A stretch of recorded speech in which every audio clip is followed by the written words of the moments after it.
This is how I know autumn is here. Look at the temperature in my wormery. Feels chilly down here. Hey guys, welcome back to my channel. Notice I have my sweater on because it's chilly down here. That's why I use heat mats on my cocoons. That's why I started using heat mats on my cocoons, because with that temperature, they were taking forever to hatch. So anyway, I'm going to show you today some of my red wigglers that I'm selling by the quarter pound, and let's check on the starter colonies and let's go feed them. Hey guys, welcome back. I have some red wigglers here that used to be tiny babies, and they've grown up and now they're getting to a nice size. You can see them. You can get red wigglers now in a quarter pound on my website, because I know that some people are just starting out and they don't want to invest in a full pound in case you kill them. Quarter pound is just a lot cheaper to get. But don't worry about that. I mean, as long as you have your bedding set up ahead of time, they'll be fine. And you know, I'm always here to guide you and help you. I've never left anyone, you know, unanswered or anything like that. Let me pull you in a little bit. So these starter colonies are doing great. And if you want them by the quarter pound, just go on there. Look at them. Now those are red wigglers. Red wigglers are not the huge worms that everyone loves, but even though they're small, they're mighty. You know, they are the smallest worm, but in my opinion, they have the biggest appetite. Now the other worms, like European night crawlers and African night crawlers, they also have big appetites, but they also have big appetites for other things, such as carbon and boxes and all your like Amazon boxes, and you know, they just like stuff like that. But look how cool they are. These little guys, they'll eat your boxes too. But if you cook a lot or you garden and you have a lot of those food scraps laying around, like let's say you're gonna cook a soup and you add peppers to it. You chop up your pepper ends and the seeds, and I just throw it in here. You know, I bury all my food scraps too, so that I don't get fruit flies or flying insects. And if you're wondering what this yellow stuff is, that is the pine shavings that I get in pellet form. When you wet it, it crumbles like this, and it turns into more bedding and eventually more food for them, because they do eat it.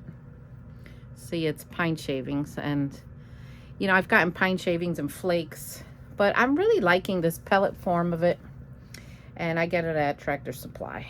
So these worms are doing great. I love them. It is starting to get cooler down here though, so I'll have to just keep a close eye on those cocoons, but I have the heat mats now, so it'll be all right. So before anything else, guys, press that subscribe button. Give me the thumbs up. Go subscribe to my other channel, The Composting Worm Lady. And I'll keep you guys updated on everything, of course. And if you have any questions, you know, feel free to ask below. But these guys, they're just doing wonderful. And I just like to get a little oxygen in the bins that I have babies in. I don't mess around that much with the breeders, because if you mess with them too much, they don't like it. But the babies are a different story. So I'm going to go get some worm chow and feed them. And of course, the worm chow is made in my amazing machine. So I just go like this, and I just kind of rough it up a little bit. And there you go. Then you cover it back up with their wet newspaper, so everyone's happy. And then we just like move on to the next one. Now, I don't look at every single bin. Sometimes I do if I think there's a problem, or I might run into a problem. I've gotten to the point where I can somehow predict it, and that just comes with experience, you know. But I'm just showing you because I'm showing you guys this part. So let's check this one out. And look at this. This is how you know that you got hungry babies. Because look, you see the paper? It's all being eaten. And look, it kind of like disintegrates. So they're definitely eating it from underneath. Hungry. Yeah, they got appetites, these little guys. But look, they're doing well. I can see them.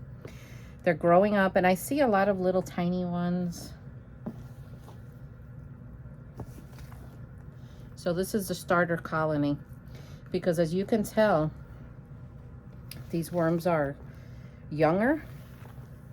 But you know, I got a really nice 5-star review today on Google on a lady that I sent her the starter colony, and she says that they're doing well and the population is booming.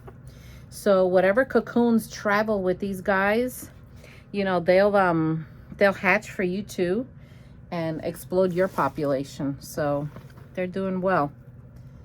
But look, see? So when I sell starter colonies, like, look at this little one right there, tiny. I just grab the whole thing. So you get all the microbes, you get the cocoons that are in here that came from the breeders. Like, I don't separate any of that. So it's a great way to get started, you know? And then before you know it, your population is exploding too. I mean, look at this.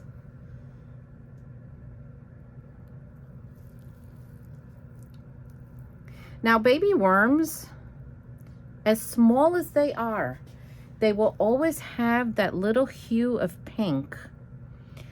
Pot worms will always be white. Even as young as the red wiggler is when it's first hatched, it has that little bit of pink. You can't miss it.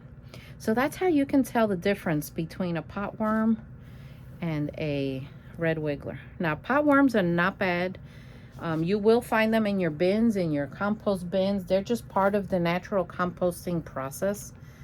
But they do come with excessive moisture.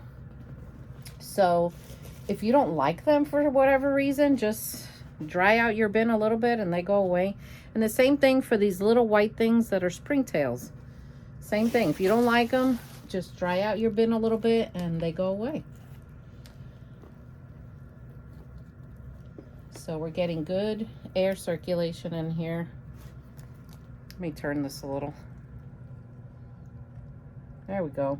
I'm having problems with this articulating arm today. And I'm gonna put the chow right here on the surface. And it'll start feeding them too. See, there we go. You're hungry little guys. Oh, look, a piece of plastic came from inside the bedding. Remember I told you what they do with the plastic? They push it to the surface. Look, perfect example. This was probably mixed into the peat moss or the coconut coir. So since it's like a foreign object to them, they're not going to eat it. And they'll, at least mine do, push it to the surface like saying, here, Mom, take this. Well, anyway, guys, I hope you enjoyed this video. Go press that subscribe button, get your orders in, and I'll see you next time. Take care.